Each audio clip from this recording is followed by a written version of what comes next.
Aniya na ang mga dagkong balita karong adlaw sa One Mindanao. Usa ka public elementary teacher sa Balingasag, Misamis Oriental, arestado human giingong ginamolestya ang mga menor de edad nga estudyante.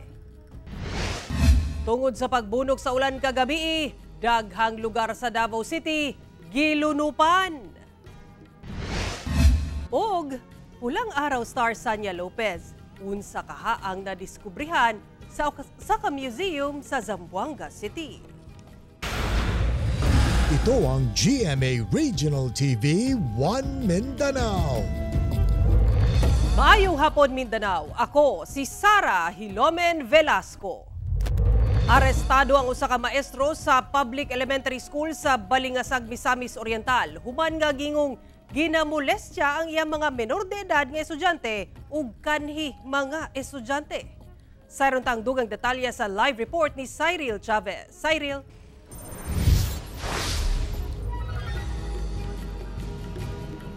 Yes, Sara, na rescue mismo sa balay sa maestro ang unom ka mga minor de edad ni ining mga estudyante.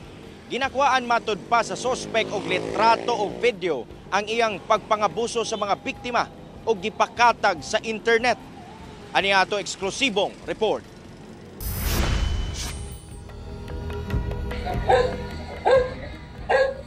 Surpresang gisunod sa mga personahe sa Women's and Children Protection Center sa PNP ang panimalay sa usa ka elementary public school teacher sa Barangay Waterfall sa Balingasag, Misamis Oriental karong adlaw. Ang operasyon pinasikat sa search warrant nga gikuptan sa PNP. Kalabot sa impormasyong adunay mga laway nga aktibidad nga ginahimo ang sospek. Ang sospek usa ka 43 anyos nga lalaking maestro sa usa ka public elementary school sa nasangpit nga lungsod. Matod sa WCPC nga ilang nasubay nga ginamolestya sa maong maestro ang iyang mga minor de edad nga estudyante o kanhing estudyante o ginakalat ang mga hulagway o video sa internet. Ginagalaw niya talaga yung mga bata. Kung makikita mo sa masama man na pakinggan sa lalot naka-public yata tayo, masama man na pakinggan, pero yun yung talagang ginagawa niya sa mga bata. Nagkakaroon ng sexual activities with these minor victims. Sa operasyon, positibong nakuha sa otoridad ang mga gadget sa suspitsado o na-recover ang mga giingong laway nga hulagway o video ni ini uban ang iyang mga biktima. Na-rescue sab sa otoridad ang anaa sa unom ka mga minor de edad nga biktima kung asa upat kanila lalaki ug duha ang babae. Inamin mismo itong suspect na bawat galaw niya sa mga bata ay binabayaran niya ng 300 up to 500. Yun yung ibinibigay niya. Gikonsidera sa PNP nga high value individual ang suspect. Ilabi na nga usa kini ka public elementary teacher. Wala una gipaatubang sa PNP ang suspect alang sa ilang nagpadayong investigasyon. Itong suspect natin is very influential, so pwedeng makagawa ng rason na pag-reportin niya yung bata or whatsoever na rason na pupunta yung bata sa kanyang residente, and ganito nga na inaabuso niya na pala. Kasong paglapas sa RA 11930 o Anti-Online Sexual Abuse or Exploitation of Children and Anti-Child Sexual Abuse or Exploitation Materials Act ang atubangon sa dinakpan. Ang sospek, usa ka 43 anyos nga lalaking maestro sa usa ka public elementary school sa nasangpit nga lungsod. Matod sa WCPC nga ilang nasubay nga ginamolestya sa maong maestro ang iyang mga minor de edad nga estudyante o kanhing estudyante o ginakalat ang mga hulagway o video sa internet. Ginagalaw niya talaga yung mga bata. Kung makikita mo sa masama man na pakinggan sa lalot naka-public yata tayo, masama man na pakinggan, pero yun yung talagang ginagawa niya sa mga bata. Nagkakaroon ng sexual activities with these minor victims. Sa operasyon, positibong nakuha sa otoridad ang mga gadget sa suspitsado o na-recover ang mga giingong laway nga hulagway o video ni ini uban ang iyang mga biktima. Na-rescue sab sa otoridad ang anaa sa unom ka mga minor de edad nga biktima kung asa upat kanila lalaki ug duha ang babae. Inamin mismo itong suspect na bawat galaw niya sa mga bata ay binabayaran niya ng 300 up to 500. Yun yung ibinibigay niya. Gikonsidera sa PNP nga high value individual ang suspect. Ilabi na nga usa kini ka public elementary teacher. Wala una gipaatubang sa PNP ang suspect alang sa ilang nagpadayong investigasyon. Itong suspect natin is very influential, so pwedeng makagawa ng rason na pag-reportin niya yung bata or whatsoever na rason na pupunta yung bata sa kanyang residente, and ganito nga na inaabuso niya na pala. Kasong paglapas sa RA 11930 o Anti-Online Sexual Abuse or Exploitation of Children and Anti-Child Sexual Abuse or Exploitation Materials Act ang atubangon sa dinakpan. Sara, nanawagan sab ang PNP labi na sa mga nabiktima sa pagpangabuso nga dili magduha-duha sa pagduol sa ilang buhatan aron maaksyonan ang mga iligal nga binuhatan. Sara. Daghang salamat, Cyril Chavez.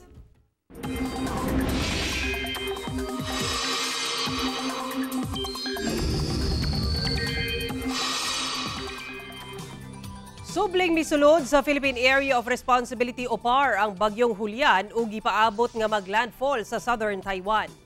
Ulay kining nasiplatan sa gilayong 245 kilometers northwest sa Itbayat, Batanes sumala sa Pag-asa. Signal number 1 gihapon sa lungsod sa Itbayat. Samtang doon gihapoy nakataas nga gale warning sa northern seaboard sa northern Luzon. Busag giapbisuhan ang mga sakayan nga delikadong maglawig. Sa Mindanao, ulanon ang dakong bahin sa isla dala sa easterlies ug localized thunderstorms. Base sa datos sa Metro Weather, dunay pag-ulan sa Zamboanga Peninsula ug Bukidnon. Samtang pusog ang pag-ulan sa dakong bahin sa Mindanao, busa mag-igmat sa pagbaha o landslide. Daghang lugar sa Davao City ilabi na sa downtown area ang gilunupan tungod sa pagbunok sa ulan kagabi. Gani usa ka balay ang naanod atol sa pagbaha. Ani report ni Argil Relator. Pipila ka kabalayan ug kadalanan sa Davao City ang gibaha resulta sa pagbundak sa ulan, inubanan sa pagpangilat Miyerkules sa gabi. Sa Kilometer 5 Guadalupe 1, Barangay Matina Crossing, lampas tuhod na ang level sa tubig baha. Gani gisulod na sa tubig baha ang pipila ka kabalayan. Lakip sa labing naapektuhan ang usa ka subdivision sa maong barangay, diin usa ka balay ang naanod sa baha. Saysay sa tag-iya nga si Epifania Kalimpas sa pakiginabi sa GMA Super Radio Davao tungod sa kakusog sa bulog sa tubig baha, naanod ang punuan sa kahoy nga mooy nagpugong sa gibarugan sa balay, hinungdan nga nahugmak kini. Base sa datos sa BDRMO, 350 ka magbanay sa lugar ang naapektuhan sa pagbaha ug sagad kanila mibakwit na sa Barangay Evacuation Center. Hinoon, nagpahigayon nagprofiling ang City Social Welfare and Development Office aron mahatagan sab sila og tabang. Dili na makita ang konkretong dalan sa MacArthur Highway sa Matina, Davao City, human gilunupan. Nang lutaw na ang mga basura. Tagatuhod sab ang level sa baha sa pipila ka kadalanan sa Barangay Ubalde, Agdao District. Sa usa ka subdivision sa Barangay V. Hizon Senior, daw dagat na sab ang dalan tungod sa baha. Gani kini usa ka motorsiklo gituklod na lang human napalungan og makina sa tunga sa dalan. Sa downtown area, nakasinati og street flooding ang mga kalsada sa F. Torres Corner Jacinto Extension, MacArthur Highway Corner Tulip Drive, JP Laurel Avenue Corner V. Mapa, Ramon Magsaysay Avenue Corner F. Bangoy, ug Quezon Boulevard Corner R. Magsaysay Avenue. Hinoon, naghinay-hinay na og hubas ang baha bandang alas 10 sa gabi. Dihang mituang ang ulan, tataw ang daghang mga manguliay nga estudyante ug trabahante nga nangatanggong. Palisuray ang pagsakay, sanglit na stranded sab ang mga sakyanan. Hope na tayo musundo nga dire ka ng busman lang. Ang City Government of Davao nag-deploy sa ilang bus o ubang rescue vehicles aron isakay ang mga natanggong tungod sa baha aron luwas silang makauli. Nakita mo na ito tungkol sa kusog na pagkulan. May mga drainage nga kining dili kayo siya function. Padayon pang assessment sa CDRMO sa nahitabong pagbaha. Sumala sa Pag-asa, easterlies ang nagapaulan sa Davao Region. Busa, lauman gihapon nga makasinati og manag-umon nga kalangitan, inubanan sa katag-katag nga pag-ulan, kilat ug pagpanalugdog. Ako si Argil Relator, One Mindanao. Atong sayro ng dugang pang mga balita sa Mindanao. Makauban nato si Efren Mamak live sa General Santos City. Efren. Salamat, Sara. Mga dagkong personalidad sa Iligan City, Lanao del Sur ug Bukidnon nagduso na sa ilang Certificate of Candidacy. Ang detalye sa report ni James Paulo Yap. Sa unang adlaw pa lang sa filing of candidacy, miduso na sa ilang kandidatura sa pagkamayor o vice-mayor sa Iligan City. Sila incumbent Mayor Frederick Siao, kauban ang running mate niini nga si incumbent Vice Mayor Marianito Alimanya, lakip mga konsehal sa ilang lokal nga partido nga Asenso Iligan padayon. Lakip sab kuno sa gusto magpapili pagkakonsehal sa syudad ang anak ni Mayor Siao nga si Derek Siao kinsa unang musabak sa politika. Samtang sa Marawi City, nagduso sa ilang kandidatura ang re-electionist sa pagkagobernador o vice-gobernador ang mag-amahang Mamintal Bombit Adyong ug Muhammad Khalid Adyong alang sa ikaduhang termino. Lakip sab sa nag-file sa ilang certificate of candidacy ang kasamtangang congressman sa unang distrito sa Lanao del Sur nga si Congressman Zia Alonto Adyong ug Lanao del Sur 2nd District Congressman Yasser Alonto Balindong. Kauban nila ang dulan 40 ka mga mayor sa lain-laing munisipyo sa Lanao del Sur nga buot sab magpapili sa May 2025 elections. Ubos sa serbisyong inklusibo, Alyansang Progresibo o SIA Party ug Lakas CMD sa probinsya sa Bukidnon. Hingpit na sab nga nagduso sa iyang COC si incumbent Governor Rogelio O'Neil Roque alang sa ikaduhang termino. Kauban niya nga nag-file ang asawa ni ini kinsa kasamtangan nga congresswoman sa ikaupat nga distrito sa Bukidnon nga si Congresswoman Laarni Roque. Silang duha ubo sa Partido Federal ng Pilipinas kinsa gipanguluhan ni President Ferdinand Bongbong Marcos Jr. Samtang mahimong kaatbang ni Roque pagkagobernador sa Bukidnon, si Valencia City Mayor Azucena Huervas kinsa mahumana ang tulo ka termino pagkamayor. Si Huervas nagduso sa iyang kandidatura isip gobernador karong adlaw. Ako si James Paulo Yap, One Mindanao. Pag-ampo alang sa mga magtutudlo. Tighatag sa tanang kinaadman ug kinamaayuhan sa tanang magtutudlo. Lantawa ang mga maestro ug maestra, inubanan sa gugma. Tuguti sila aron maamuma ang among mga mahidlawng paghunahuna ug aron dili gyud sila muundang sa pag-agak sa amua. Bendisyoni ang ilang mga kasing-kasing ug idasig kami kung kami mulampos. Tugyani sila uban sa maaghop nga pag-antos alang sa subayanan sa pagtuon nga dili sayon. Pasigaa ang espiritu sa ilang pagbati, mao kini ang dilaab nga nagsiga sa pagtulon ang gugma. Tabangi sila nga makit-an ang potensyal sa matag estudyante, ang ilang pagtuo sa amua, tuod, mas labaw pa sa gradong mapupo.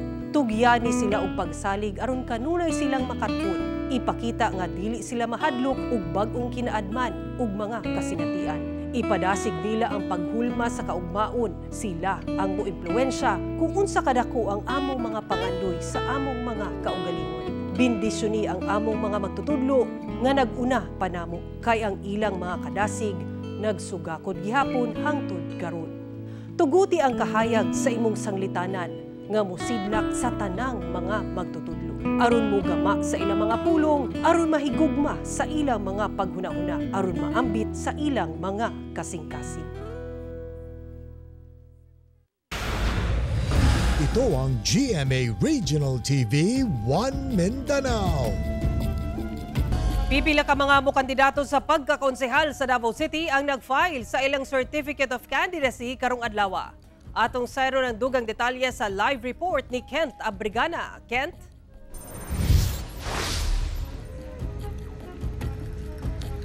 Sara, karong hapon anaa na sa upat ang nag-file sa ilahang COC dinhi sa Comelec office sa Davao City alang sa ikatulong adlaw sa filing of COC.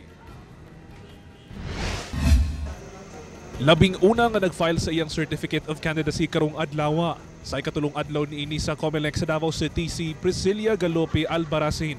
Budagan siya isip councilor sa 1st District sa Davao City ubos sa Lakas CMD. Kani siya nga barangay kagawad sa barangay 5A Bangkirohan.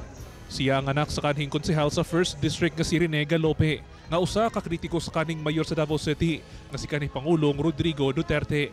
Usabatod pa sa iyang plataporma ang pagtabang sa mga kabus. Ikaduha nga nag-file sa iyang COC pagkakonsehal sa 1st District sa Davao City si Ricky Escudero Liparanod, ubos sa Lakas CMD. Nagsilbi siyang barangay kagawad sulod sa duha ka termino. Number 1, akong isulong kaning ato ang mga rescuer, kaning ato ang volunteer. Kay number 1, sila'y mudas mag-una. Kung naay mga number 1, kaning mga sunog o baha. Samtang siya usab ang incumbent nga barangay chairman sa Baliok, Davao City. kung asa ikaduha na niya kini nga termino. Sa karon, ana sa 5 ka aspirant sa pagkakonsehal ang nag-file og COC sa Davao City. 4 ni ini alang sa District 1, samtang usa sa District 3. Samtang sa pinakawaling dato sa COMELEC 11, sukad October 1 hangtod October 3, ana sa 151 ang natala nga nag-file og Certificate of Candidacy sa Davao Region. Sara, ning hapon lang no nag-file sa iyaha nga COC ang 68 anyos nga retired professor nga si Antonio Emberda nga usa ka independent aspirant sa pagkakonsehal sa District 2. Usa sa iyang plataporma ang pagpalambo sa agrikultura sa Davao City. Matud niya, kini ang unang higayon nga midagan kini sa politika. Samtang alas 4:55 karong hapon lang ming-apas sa filing of COC si incumbent congressman sa District 3 nga si Ungab Isidro ubos sa hugpong sa tawong lungsod.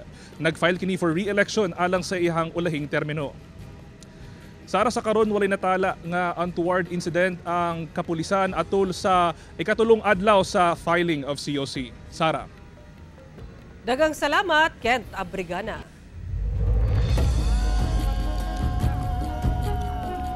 Pipila ka mga sakop sa Badjao community ang girescue sa kapulisan sa Toril.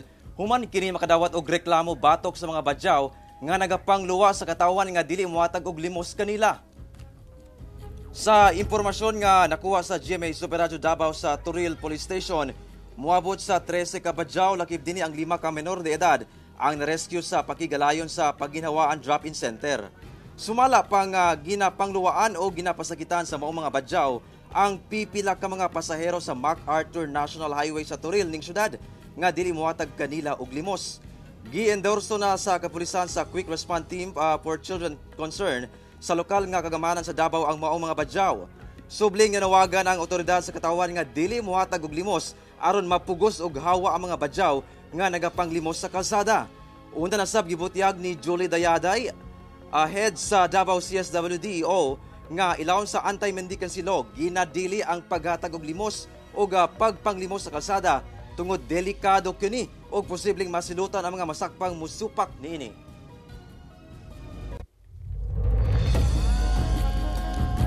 Kamatikdan ang pag-ubos sa presyo sa karning baboy sa main public market sa General Santos City. Ani ang report.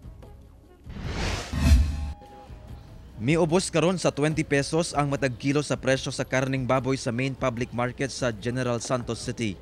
Ang belly nga gikan sa 370 pesos, anaa na lang sa 350 pesos per kilo. Ang laman nga gikan sa 360 pesos, mapalit na lang kini sa 340 pesos per kilo. Samtang ang ribs, anaa na lang sa 300 pesos nga kaniadto, anaa sa 320 pesos per kilo. Busa gikalipay gayud kini sa ubang mamalitay sama ni Nanay Corazon. Sumala sa Meat Vendors Cooperative sa main public market sa Gensan. Sa milabay nga 5 ka bulan, nagpabilin kuno nga stable ang presyo sa karning baboy. Apan nagsugod kini og ubos sugod sa bulan sa Mayo hangtod karon. 20 pesos per kilo ang nabawas. We are forecasting po dong siguro mas maubos pa gyud na pag maabot pang mga mid-October. Ang presyo sa atong farm gate price nagababa manggod. Sumala sa City Veterinarian's Office sa Gensan, daghan ang mga hinungdan nganong miubos ang presyo sa mong karne. One of the factor is marami yung production.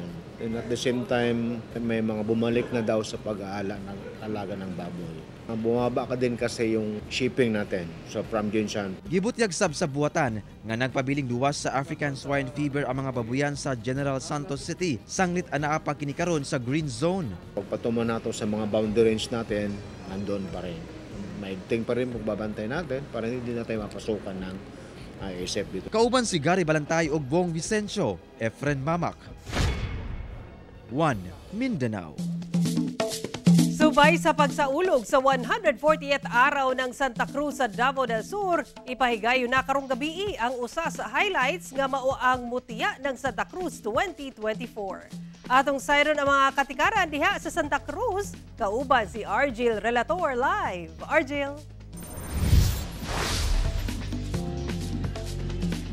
Sara, piliun na karong gabi ang mutya ng Santa Cruz 2024. Din haranahon ang mga kandidata ni Kapuso Star o Sparkle Artist Christopher Martin.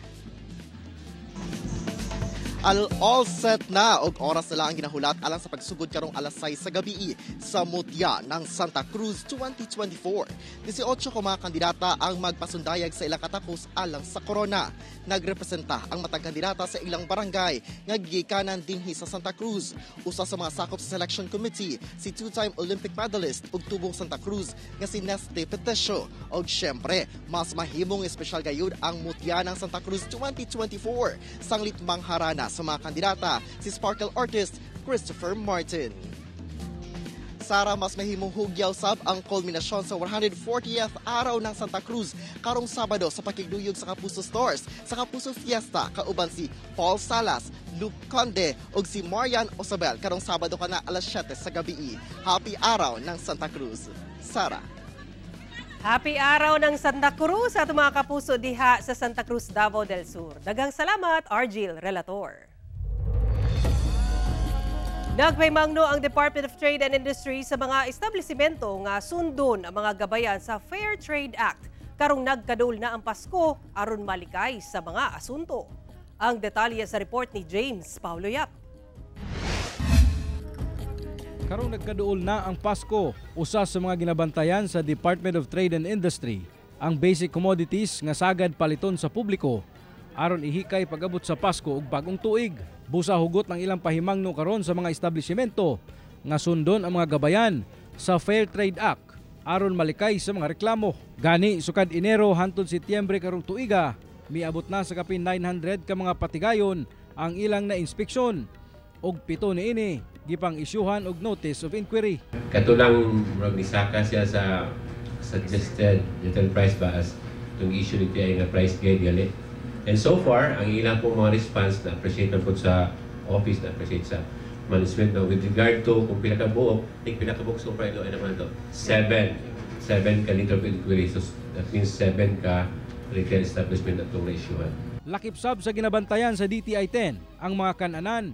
Tungod ubay-ubay na sabmatud pa ang reklamo kanila sa sayop nga paghatag og diskwento ilabi na sa persons with disability o senior citizens. Nakig-koordinar na matud pa sila karon sa Cagayan de Oro City Price Coordinating Council aron masuroy og mapahimangnuan ang mga kananan sa syudad.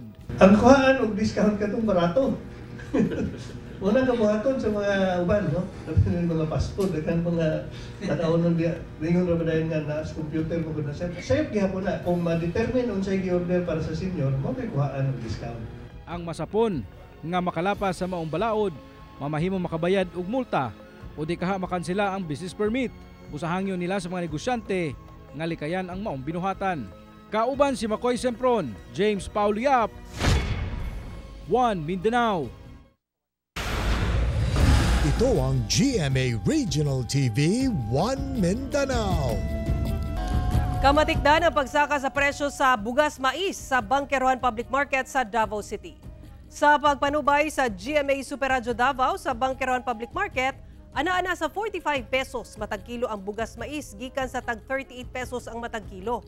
Sumala sa usa ka retailer og bugas nga nakainabi sa GMA Super Radio Davao nga mahal na usab kuno ang ilang kumprada rason nga nagpasaka na sab sila sa presyo sa ilang baligyang bugas mais. Pinakamahal ang ana sa tag 50 pesos ang kilo. Samtang kamatikdan nga nagpabilin ang presyo sa bugas humay. Dunay mapalit sa 47 pesos ngadto sa 49 pesos matag kilo sa maong merkado. NCAA Season 100 host school LPU Pirates gikawat gayud ang kadaugan batok perpetual alta sa dula kagahapon. Sa nahibiling 7 ka segundo sa dula kagahapon ug lamang pa ug 1 ka puntos ang perpetual altas, way gisaya nga oras si Neil Josh Moralejo sa LPU Pirates ug milabay og 3 points aron makuha ang kadaugan sa LPU Pirates 64-62. Nahimong best player of the game si Renz Villegas nga dunay 18 points, 5 rebounds, 3 assists ug 7 steals. Tungod niini patas ng LPU Pirates ug perpetual altas nga dunay tig-upat ka daog kauban ang San Beda Red Lions. Samtang nanguna gihapon sa team standings ang Benil Blazers nga dunay 6 ka daog nga gisundan sa Mapua Cardinals nga 6 sab ang daog. 5 na ang daog sa Letra Nice ug 3 ang EAC Generals. Samtang tig-2 ang daog sa JRU Heavy Bombers, Arellano Chiefs ug San Sebastian Golden Stags. Nahinga nga gayon si Pulang Araw star Sanya Lopez diyang gibisita ang usa ka museum sa Zamboanga City nga dunay display nga World War II artifacts. Si Sanya ug ubang kapuso stars nakisadya sa Zamboanga Hermosa Festival 2024 sa syudad. Atong silipon pinaagi ni ining report. Usa ka iladong vaudeville star niadtong 1940s ang papel ni kapuso star Sanya Lopez sa GMA Family Drama Series nga Pulang Araw, isip si Teresita Borromeo. Busa sa iyang pagbisita sa Zamboanga City, wa niini gipalampas ang pagbisita sa inilang El Museo de Zamboanga sa Barangay Pasunangka nga dunay World War II artifacts niadtong Japanese occupation sa syudad niadtong March 2, 1942. Gani nahinganga siya og sumala niya dagkong tabang kini nga madugangan ang iyang kaalam kalabot sa mga panghitabo niadtong World War II nga haong sab sa drama series nga iyang gibidahan. Dunay mga collection dinhi nga matud pa mitatak kaniya. Ang isa sa mga tumatak talaga sa akin itong Japanese flag kasi sinasabi nga to nung panahon ng World War II, yung mga soldier ng Japan ay may mga dalang Japanese flag. Tapos ang paniniwala daw nila ito, mga nakasulat na to is pangalan ng family. So siguro kung sino man makakita dun sa soldier in case na binawian siya ng buhay, makikita ng pamilya. Istorya sa paghigalaay ug pamilya matud pa ang iyang mahinumduman sa maong Japanese flag. Alam mo, na-imagine ko nga bilang kaibigan namin si Hiroshi, di ba? Dito sa Pulang Araw at Japanese siya. Lahat kasi na artifacts dito para kay Hiroshi dapat Pero alam mo, ito yung naisip ko na what if magkita-kita kami, ito na lang yung makita namin. Tapos nakasulat yung pangalan namin dito. Niiyak ako. Parang ganun kasi yung friendship naming apat solid Mitataksab kang Sanya ang ubang World War II artifacts sama sa fiat money nga nahimong Japanese currency. Lakip sab ang fixed bail helmet nga tungod sa kalig-o niini nagsilbi sab kini isip lutuanan sa mga sundalo kaniadto aron lang mabuhi. Familiar sab daw ang Green Tansan Battle nga nag-originate matud pa sa Japan. Isa yung medyo tumatak rin sa akin yung Green Tansan Battle kasi parang naisip ko lang na ganun sila ka-advance. Kasi ako, nung lumaki ako, parang late ko na rin nalaman yung, may sparkling water. Parang ganon. Pero, yun pala matagal na. Dahil siguro, umabot lang mga about 2 years yung digmaan. So, walang masyadong naging impluensya sa Zamboangueño culture. Ang makikita lang natin is ang daming devastation sa city during the war. Lakip sab sa pagbisita ni Sanya sa Zamboanga City ang iyang pag-perform sa opening salvo sa Zamboanga Hermosa Festival 2024.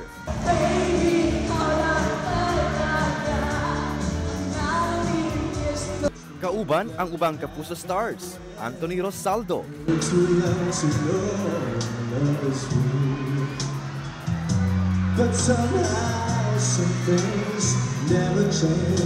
Hannah Presillas,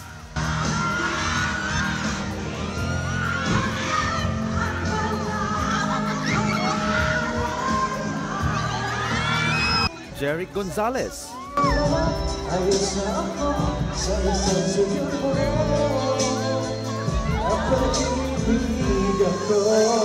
Prince Clemente,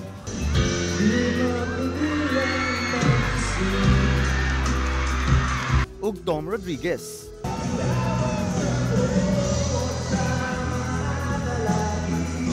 Kauban si Joe Pascual, Efren Mamang, One Mindanao. Mga kapuso, 83 days na lang una ang Pasko. Mo kato mga ulahing balita sa Mindanao karong adlaw. Mamahimo ninyo kining makita pag-usabi na agi sa pagbisita sa official website sa GMA Regional TV o bisita ang among official YouTube channel ug i-click ang subscribe button para sa pinakaulahing balita. Daghang salamat sa mga kapuso sa Mindanao nga nagalantaw kanamo ug sa mga kapuso abroad. Padayon lang sa pagtutok sa mga lokal nga balita matag adlaw tungod sa GMA Regional TV, Local News Matters.